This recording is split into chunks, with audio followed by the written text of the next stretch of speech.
of course, lived there, and Joel supported me in my endeavors. I am a recovering school board member from that area, and Joel endorsed me and helped me, and then we helped Joel in his run to get elected to the Assembly, and then thankfully he's also run for the state Senate, and we've been able to have at least one reasonable voice in Sacramento to represent our values. And the reason I'm so excited to introduce Joel is because I don't have to make any qualifications or apologies for having somebody here because he's one of us. He was in the Tea Party before the Tea Party ever existed. He's been a conservative consistently over time, and I'm very excited to have him come and address us tonight.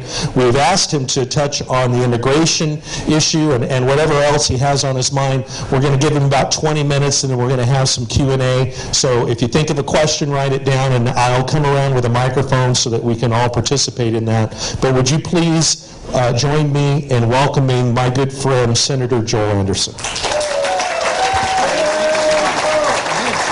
For 30 years now. It's a privilege to represent you in Sacramento. Thank you for that honor. Every day I get up, I can't help but think about you and every other Californian that I represent, and how important the state is to our nation and to every citizen of California. I have a couple bills I work on. You know, I'm in the super minority in the legislature. And people say, well, what's that like?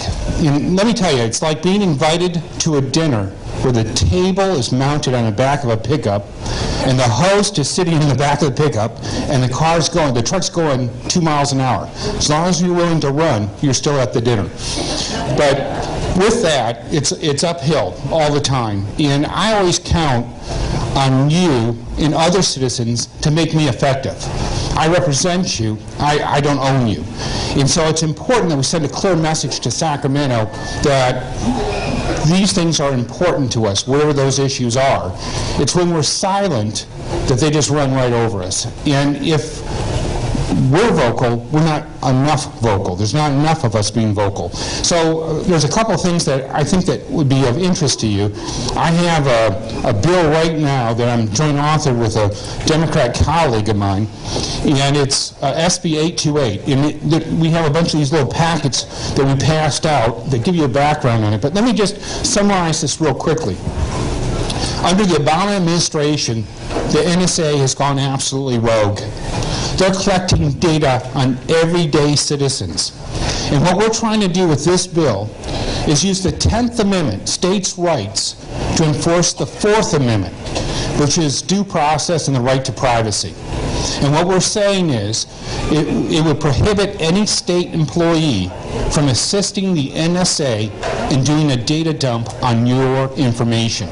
Now, if they have a warrant, if they have probable cause, absolutely, we want to stop terrorism, and we want to be part of that. But that doesn't mean that they get to have a data dump on all your information. Going back and getting the information that you filled out on your financials to qualify your son or daughter in college for their finances, your DMV records, your Cover California records, all these records that the state holds should not be at their beck and call when you've done nothing wrong. So if you like that bill, or even if you don't, send me an email either way, but there's I believe in the back here of it, you can sign up in support of the bill. That's important because most bills will have anywhere from 3 letters of support to maybe 10 or 12. When they receive thousands, and going back over history, my first year in the legislature, I divested our public pensions from the Islamic Republic of Iran. We had $24 billion of our pension money tied up in Iran. And I got that through because we received thousands, tens of thousands of letters of support, and they impacted all the legislators when they realized how important this was to Californians that we would not be funding terrorism. When we had the IOU bill, back under Schwarzenegger, we issued 450,000 IOUs, totaling $2.7 billion. So if you were owed money by the state of California, you may have received an IOU. The problem is, if you were a business and you received $250,000, at the very same day, you may have received a bill from the Board of Equalization or from Franchise Tax Board for payroll taxes or sales taxes, and you were expected to pay that.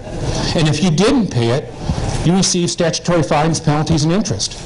And what my bill said is that the state of California must honor its own IOU, and that the left hand must pay the right hand, that you shouldn't have to reach in your back pocket to pay them for taxes when they owe you money. And that bill,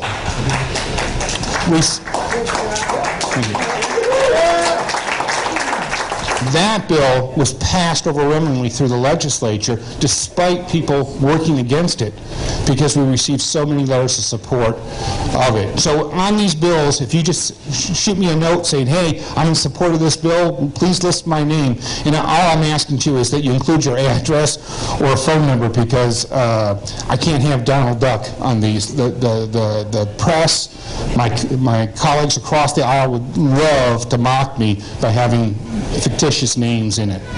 The other bill I have is SB 974.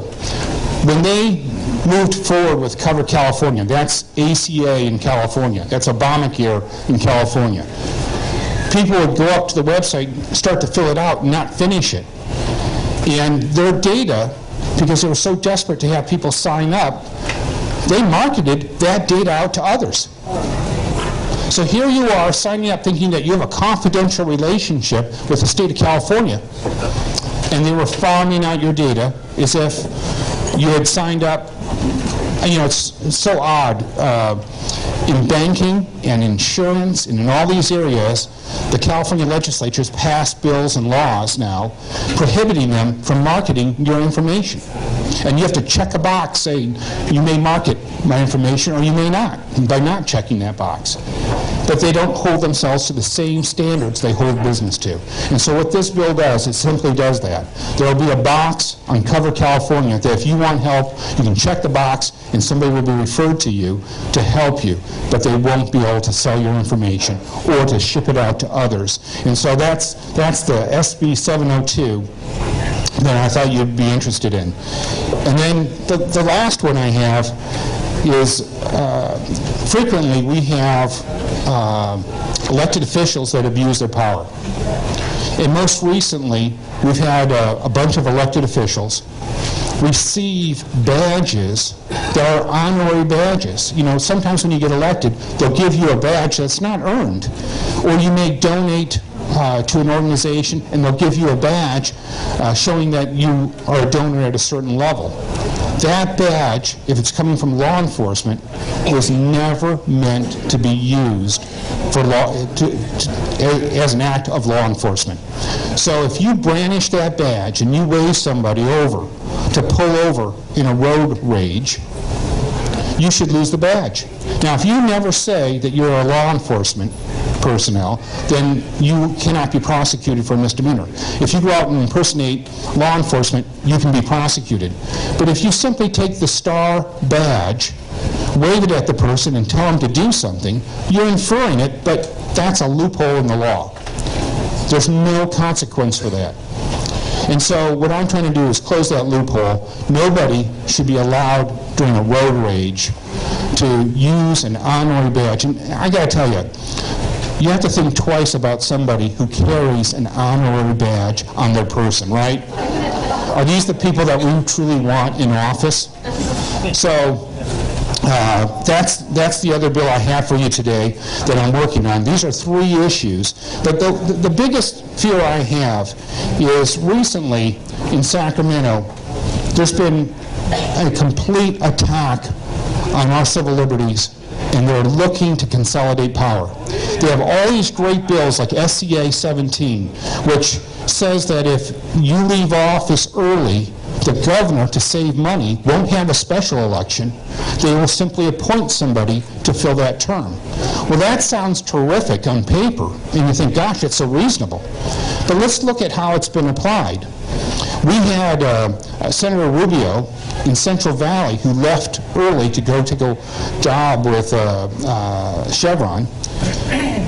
And we had an election, and that was a 23% Democrat district. 23% more Democrats than Republicans. So on paper, it was one of the safest Democrat districts in the state. It's now held by Andy Vidak, a Republican. So, thank you. So when we remove the power away from the people and give it to the governor to appoint, you know, people have died all over the world ensuring and preserving our right to vote. And when we allow the governor to vote for us and we don't stand up straight, and we allow them to do that because it's going to save money, forget about the money. Let's think about the lives that were lost so that no country could take away from us in force. We're giving it away for free in the dark of the night. It makes no sense whatsoever. So, with that in mind, there are a lot of these bills coming up. If you contact my office and you say this is an issue that's important to you, we'll keep you in the loop. It's important for us to have a loud voice. I got to tell you, I am so impressed because I've come to so many of these types of events and the room wasn't full. And I am so pleased to be here with such an active group. But you know what? We need to reach out and get more people involved. One of the things that struck me that was odd is the fellow that's supposed to be the next pro tem of the Senate, Kevin DeLeon, a nice enough guy, he got elected with, I think it was 20,000 votes in a district of 950,000 people in Los Angeles. What if we contacted all our friends who live in LA and put pressure on them to show up and vote? You know, 20,000 votes is nothing. I mean, Gary got, like, 10 times that, 170,000 votes or so for your school board race. I mean, we just need to reach out and actively engage in other areas other than the communities that we live in. Because for the most part, the areas that we live, we like the representation.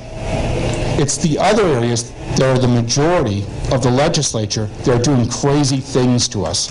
So if there's a way to reach out into these other districts and activate those folks, because there's enough independents and Republicans to actually win that seat if activated. So I'd like for you just to think about that. Now, I was asked to speak about immigration and what's happening in Marietta, and I have to apologize. I spent the last week in North Dakota. My second oldest daughter graduated in May, and I'm very proud of her because she pursued a job and it took her to Bismarck. She's a nurse, and she just graduated with her bachelor's in nursing. And her whole life I kept saying, you know, think about what you're going to do because you're not going to live in my garage. And she took me seriously. But you know, it was so interesting because we drove out there and, you know, I was listening to all like the local radio. I love doing that. And we are the majority of this nation. We just need to be more focused and more organized because a lot of people have common sense. All I listened to was common sense as soon as I left that California border. But it was interesting in Bismarck, though. There were a lot of advertisements like, hi, this is Farmer Tom. I've got 11 driver's jobs open. I know it's a small community, but I think if you give it a chance, you're going to love it. And everywhere I looked, there were help wanted signs. They've had less than 3% unemployment for the last 5 years. And this is their third oil boom over the last 30 years. You know, while North Dakota is a beautiful state, it's not California. If we took and just held regulation for 5 years, we would have an economic boom. Despite everything that California does as a state government to business, to put people out of work, jobs still continue to come here, businesses continue to grow, and we continue to have some prosperity. But we can do much more, and we can do it a lot better if we just took the hand of government off of us long enough so we could prosper. With that, I'd be happy to answer any questions. Well, you know what, I was out of the loop. There wasn't a lot of coverage, and I really didn't have time. And I think that Jeff is going to be here speaking, isn't he? We're going to talk about it. Yeah, I think that you have a better source than me. Hey, let's. If you have questions, just raise your hand. I'm going to do the Merv Griffin thing, run around the room, and then repeat the question in the mic so everybody can hear. Hi, Joel. Great to see you. Welcome to Oceanside and Vista here. My question is, in terms of the state senate, does it look feasible this November that we'll pick up enough seats so we won't be the super minority anymore, and we can at least block 2/3 actions that are done in the legislature? Gary, absolutely we can. It might be easier to continue to indict senators to get Republicans elected, but no, absolutely we can. Andy's up for re-elect. I believe that he's going to win. Anthony Cannell's up for re-elect. I think he's going to win. We have a new seat in Riverside. I no longer, after November, represent Riverside County, so I think that Bonnie Garcia has a good chance of winning. We have another seat that's opening up. Wyland seat got split. So I think with victories in those seats, we'll be safe again. We'll only be the minority, not the super minority. So I'm hoping to break that. And you know what? It doesn't matter what party. If a party owns all 3 houses with a super majority, nothing good can come from it. Okay, question up here? Yes, I'd like to know what you're going to, or what can be done about our Dust Bowl that's going on in Central California. Well, you know, it's being stalled. It's just devastating to our economy. Oh, I agree with you completely. And what they don't take in consideration is everybody who's currently on welfare because they've been unemployed for so long would be off. They would be taxpayers, not tax takers. And the thing about it is, when you force somebody who wants to work not to work, by not giving them that opportunity, by not lifting them, you are denying their humanity. You're stealing their pride, because there's nothing that can bring more joy to someone than to provide for their family. And that issue is so easy to fix, but we don't have the political backbone. There's a bond going through right now. I'm optimistic. I hope that it addresses it. But, you know, when we have nonsense like during the last huge drought, we had the Poseidon desal plant here in Carlsbad, and it was being sued. And one of the lawsuits said that it was putting too much salt back into the ocean. I mean, this is nonsense. You know, in the legislature, they'll do SEQA waivers for NFL stadiums in Los Angeles. Now, mind you, about 42% of the legislature is Los Angeles, so they have a big footprint. And when they did put that bill through, I raised my hand and threw up my mic and I said, why can't we have those same SEQA waivers for desal plants so that we can solve this problem? 9% of all CDO County's needs are in that plant. That's how much water it produces. That's huge. It's absolutely huge. Here's a question. Hi, Joe. Is there any progress for fracking for California? Because I've heard that we have actually more oil than Saudi Arabia if we only use it, and it would benefit our state really tremendously. You're absolutely correct. We have incredible resources through Central Valley. There's been several bills going through the legislature now, headed to the governor, all to cap and limit our ability to get access to it. It's crazy. But mind you, there are some members of the legislature who want us all to live in urban areas, you know, in high-rises where they can control what train we take to and from work. They can control every aspect of our lives. You know, we've seen this. It's not just there, but think in terms of the fire fee. The fire fee does nothing, absolutely nothing. It's a penalty to people who live in rural areas. When you look at the septic tank inspections, that's $1,200 for everybody who has a septic tank. That does nothing to help those septic tanks. It's another tax on rural areas because they're trying to push everybody into the cities. And by cutting down our access to power, you know, I was paying, I think it was $3.40 in North Dakota for gas, for you know, petrol, gas for my car. Why are we paying so much? Because they have all these crazy laws and rules driving the prices up purposefully to get us to do what they want us to do, not what we have a right to do. What do you think are three main talking points to get Republicans out to vote and to get other people to come to their senses in November? Well, I think the biggest thing is your vote does matter. I mean, what I hear all the time, especially when I talk to high schoolers or college folks, they say, well, my vote doesn't really matter. In the case of Juan Vargas and Mary Salas, that race was a senatorial race, 1 million people in the district, 22 votes made the difference. In the case of John Perez and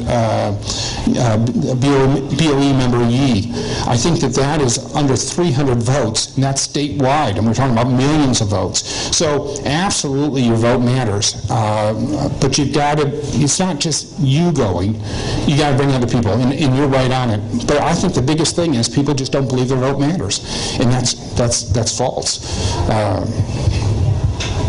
Any other questions for the good of the order?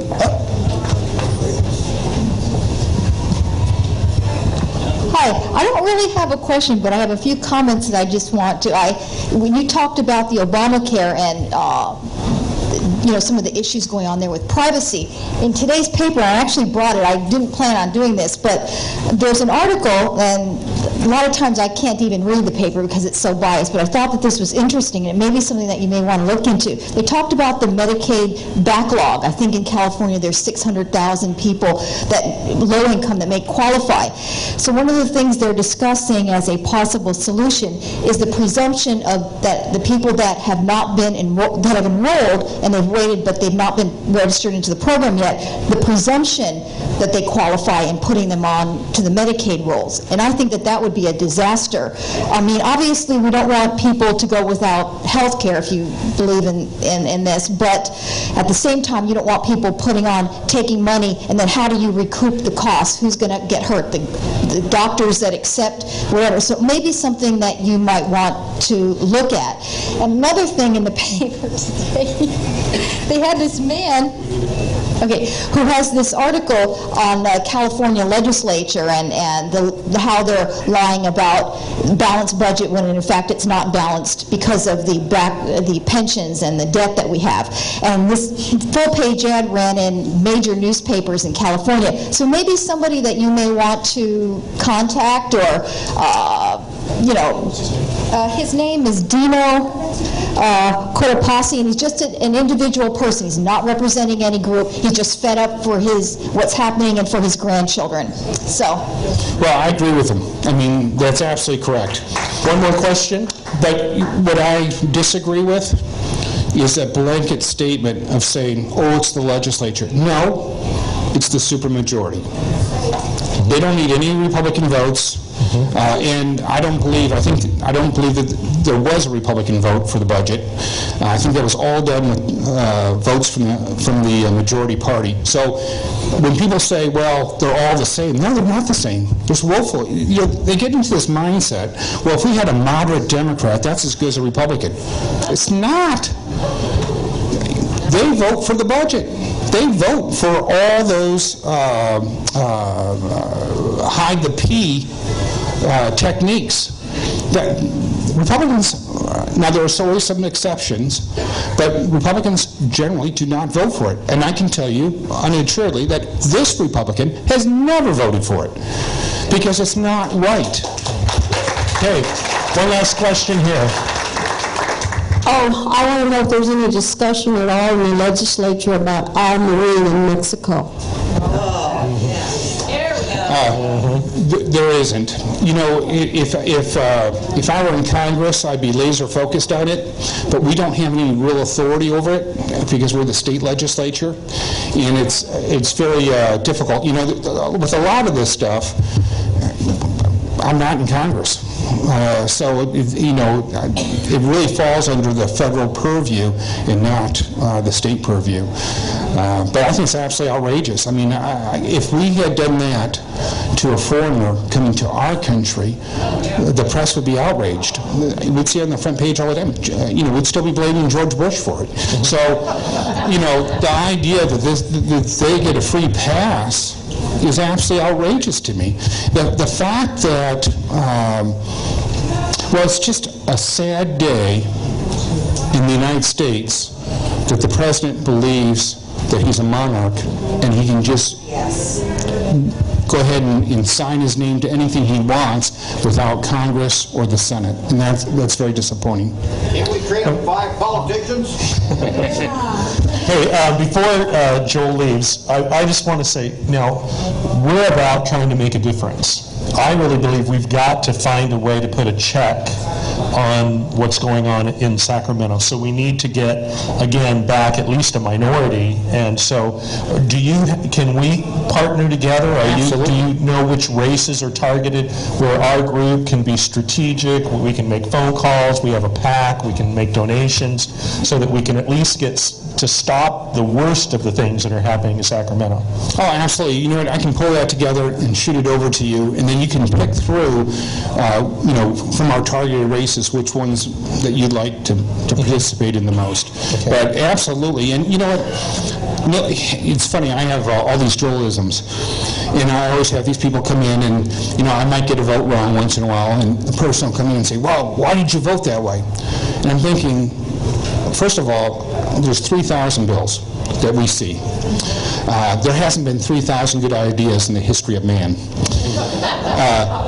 But I'm supposed to be an expert in the medical profession. I'm supposed to be an expert in accounting, in trucking, in all these industries, and I don't know anything about them. Just like you were saying before, Gary. I mean, everyone's qualified to be in the legislature. It's up to you to make it a priority for that legislature. So don't blame the legislator if you're not engaged, because I can't care more about your issue than you do. And if you don't care enough to share it with me, then don't blame me, blame yourself. That's not what's going on in this room. You all are fully engaged, and I'm grateful for that. But when you're talking to people, your neighbors, your friends, your relatives, remind them they can't care more about your issue than you do, so you better be engaged. Thank you. Thank you, Joel.